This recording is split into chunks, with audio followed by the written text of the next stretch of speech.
طاقتور فوج نے ایرانی رجیم کا خاتمہ کیا۔ ایران کی پوری بحریات 44 بحری جہاز سمندر میں ڈبو دیے گئے۔ امریکی صدر ڈونلڈ ٹرمپ کی واشنگٹن میں پریس کانفرنس، کہا آبنائے ہرمز میں بارودی سرنگیں بچھانے والی کشتیاں ڈبو دی ہیں۔ ایران کے بیلسٹک میزائل اور ڈرون حملوں میں 90% کمی ہو گئی۔ ایران کی فوجی طاقت کو مکمل طور پر مفلوج کر دیا، وہ اب صرف ناکہ شیرہ رہ گیا۔ جزیرہ خارق پر موجود تمام فوجی اہداف کو مکمل طور پر تباہ کر دیا گیا۔ تیل کی تنصیبات کو فی الحال نقصان نہیں پہنچایا گیا، لیکن آپشنز کھلے ہیں۔ ٹرمپ کا آبنائے ہرمز کھلوانے پر اتحادی ممالک سے شکوہ، چین، جاپان اور دیگر ملکوں سے آبنائے ہرمز کھلوانے کے لیے دوبارہ اپیل کرتے ہوئے کہا آبنائے ہرمز سے امریکہ کا صرف 1% تیل جاتا ہے۔ چین، جاپان اور دیگر ملکوں کے تیل کا بڑا حصہ آبنائے ہرمز سے جاتا ہے۔ جن ملکوں کا تیل آبنائے ہرمز سے جاتا ہے وہ آگے آئیں۔ اس سے پہلے ٹرمپ نے کہا تھا کہ نیٹو نے مدد نہیں کی تو اس کا مستقبل بہت برا ہوگا۔ آبنائے ہرمز کے تحفظ کے لیے چین سمیت 7 ممالک سے رابطہ کیا۔ اگر انہوں نے مدد نہ کی تو ہم یاد رکھیں گے۔ اگر چین نے مدد نہ کی تو چینی صدر سے ملاقات تاخیر کا شکار ہو سکتی ہے۔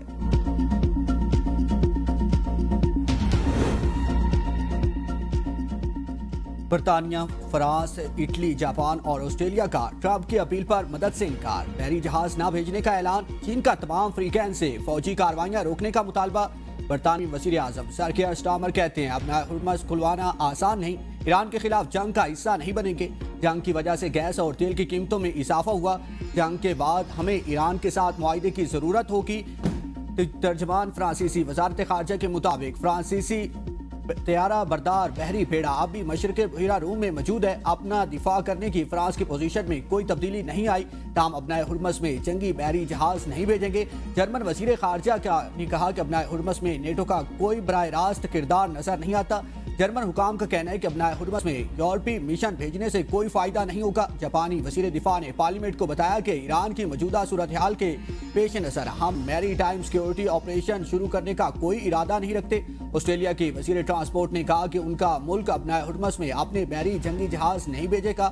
چین کی وزارت خارجہ کے ترجمان نے کہا کہ حالیہ کشیدگی نے تجارتی راستوں کو متاثر کیا اور اس سے علاقائی اور عالمی امن کو نقصان پہنچا۔ چین تمام فریقوں سے فوری طور پر فوجی کارروائیاں بند کرنے کے اپنے مطالبے کا اعادہ کرتا ہے۔ ہم کشیدگی کم کرنے کے لیے پرعزم ہیں۔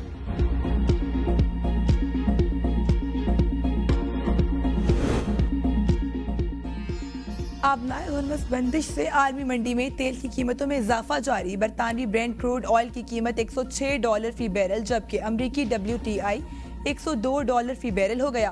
1000 کے قریب جہاز آبنائے ہرمز کھلنے کے منتظر تیل کمپنیوں نے ٹرمپ انتظامیہ کو ممکنہ توانائی بحران سے خبردار کر دیا۔ اگر صورتحال یہی رہی تو توانائی کا عالمی بحران مزید سنگین ہو سکتا ہے۔ امریکی وزیر توانائی کرس رائٹ نے بھی ہاتھ کھڑے کر دیے، کہا آنے والے ہفتوں میں تیل کی قیمتیں کم ہونے کی کوئی ضمانت نہیں۔ وال سٹریٹ جرنل کے مطابق تیل کمپنیوں کا کہنا ہے کہ آبنائے ہرمز میں جنگی صورتحال سے عالمی توانائی بحران بڑھ سکتا ہے۔ ایران جنگ سے تیل کی ترسیل شدید متاثر ہو سکتی ہے۔ جاپان نے اپنے اسٹریٹجک ریزرو سے 15 دنوں کا تیل مارکیٹ میں ریلیز کر دیا۔ ایران نے جنگ پر پڑوسی ممالک سے واضح موقف مانگ لیا۔ ایرانی وزیر خارجہ عباس اراغچی نے اپنے بیان میں کہا کہ امریکہ اسرائیل کی بمباری سے 200 سے زائد بچے اور سینکڑوں شہری شہید ہوئے۔ کچھ رپورٹس کے مطابق امریکی افواج کی میزبان ریاستیں قتل عام کی حوصلہ افزائی کر رہی ہیں۔ ان پڑوسی ریاستوں کو اپنا موقف فوری واضح کرنا چاہیے۔ ایران نے دشمنوں کو کوئی پیغام نہیں بھیجا اور نہ ہی جنگ بندی کی درخواست کی ہے۔ جنگ کے مستقل خاتمے پر ایران جلد فتح کا جشن منائے گا۔ دوسری جانب ایران کے سیکیورٹی چیف علی لاریجانی نے کہا ہے کہ ایران امریکہ اور اسرائیل کے سامنے ڈٹ کر کھڑا ہے۔ مسلم دنیا کو فیصلہ کرنا ہوگا کہ وہ کس طرف ہیں۔ ایران سے یہ توقع نہیں کی جا سکتی۔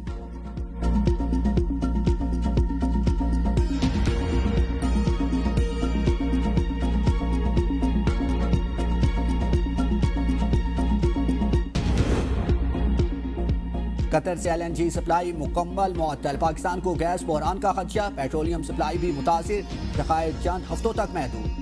سینیٹ قائمہ کمیٹی پیٹرولیم کے اجلاس میں بریفنگ دیتے ہوئے DG مایا گیس نے کہا کہ ہمارے پاس 14 اپریل کے بعد LNG گیس نہیں ہوگی۔ مارچ میں گیس کے صرف 2 کارگو جہاز آ سکے، جنگ کے باعث قطر سے جہاز نہیں آ سکے۔ گیس کی ڈیمانڈ ابھی تک بجلی سے زیادہ نہ ہوئی ہے۔ موجودہ صورتحال میں ملک میں مقامی گیس کی پیداوار بڑھا دی گئی ہے۔ پاور سیکٹر کو اپریل کے بعد متبادل ذرائع سے بجلی فراہمی پر انحصار ہوگا۔ سیکریٹری پیٹرولیم نے بتایا کہ اس وقت ملک میں خام تیل کے ذخائر 11 دن، ڈیزل کے 21 دن، پیٹرول کے 27 دن، LPG کے 9 دن کے ذخائر اور جیٹ فیول ذخائر 14 دن کے لیے موجود ہیں۔ ایران سے بات کر رہے ہیں پاکستانی جہازوں کو اپنا حکومت سے گزرنے دیا جائے، اجازت مل جائے تو ہمارے 4 جہاز کھڑے ہیں، ساتھ ہی روس سے تیل کی خریداری کی کوشش کر رہے ہیں۔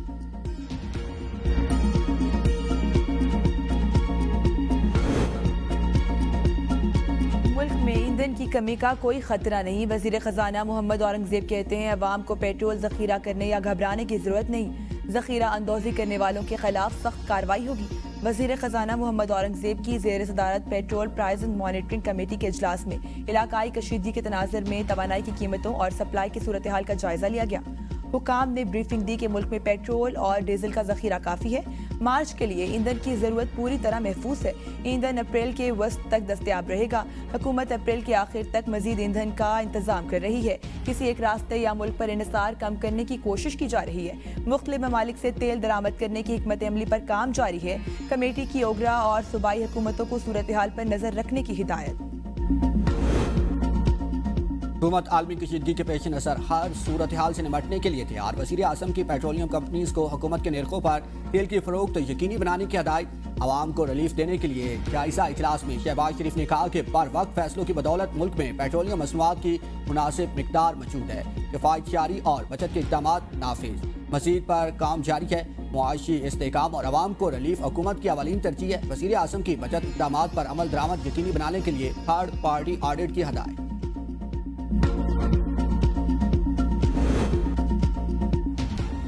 ایرانی وزیر خارجہ عباس اراغچی کا امریکہ اور اسرائیل کی جارحیت کے خلاف حمایت پر پاکستان سے اظہار تشکر۔ ایکس پر پیغام میں کہا دونوں ممالک نے ہر مشکل گھڑی میں ایک دوسرے کا ساتھ دیا، ایران اپنی حاکمیت اور علاقائی سالمیت کے دفاع کے لیے ثابت قدمی اور استقامت کے ساتھ کھڑا ہے۔ تہران نے جنگ بندی کی درخواست نہیں کی، جنگ اس وقت تک جاری رہے گی جب تک صدر ٹرمپ اسے غیر قانونی نہ مانے۔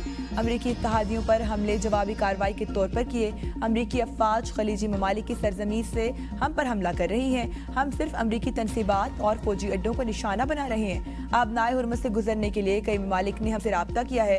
اسرائیل کے تیل ڈپو پر حملے ماحولیاتی تباہی کے مترادف ہیں، مٹی اور زیر زمین پانی کی آلودگی کے اثرات طویل عرصے تک رہیں گے، اسرائیل کو اس کے جنگی جرائم کی سزا ملنی چاہیے۔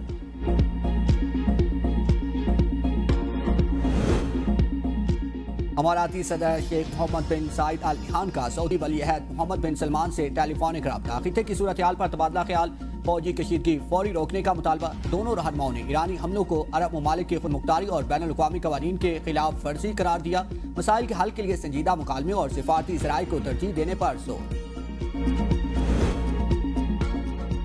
نائب وزیر اعظم اسحاق ڈار اور سعودی وزیر خارجہ میں ٹیلی فونک رابطہ، خطے کی تازہ صورتحال، ایران جنگ کے اثرات پر تبادلہ خیال، خطے میں امن، استحکام اور سیکیورٹی کی فروغ کے لیے مشترکہ کوششوں کی ضرورت پر اتفاق۔ اسحاق ڈار کا سفارتی روابط اور مکالمے کی اہمیت پر زور، مشاورت جاری رکھنے کا عزم۔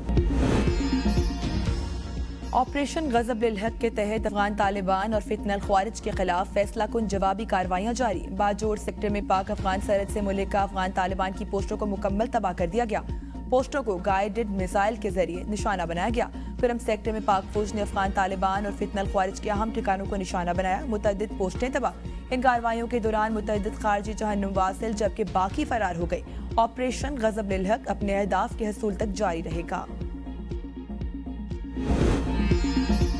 نتنیاہو کے زندہ ہونے کا ثبوت فراہم کرنے کے لیے ایک کے بعد ایک اے آئی ویڈیو جاری، سوشل میڈیا صارفین نے تیسری ویڈیو کو بھی اے آئی جنریٹڈ قرار دے دیا۔ پہلی ویڈیو میں نتنیاہو کی 6 انگلیاں دکھائی گئی، دوسری ویڈیو کافی شاف میں بنائی گئی جس میں نتنیاہو نے ہاتھ دکھا کر کہا یہ دیکھیے میری 6 نہیں بلکہ 5 انگلیاں، کافی کپ میں کافی کی مقدار کپ سے بھی زیادہ تھی۔ تیسری ویڈیو میں نتنیاہو خواتین سے باتیں کر رہے ہیں لیکن ایک دم انگلیوں میں پہنی انگوٹھی غائب ہو جاتی ہے۔ سوشل میڈیا پر شدید تنقید، پاسداران انقلاب نے اسرائیلی وزیر اعظم کو ڈھونڈ کر قتل کرنے کی دھمکی دے رکھی۔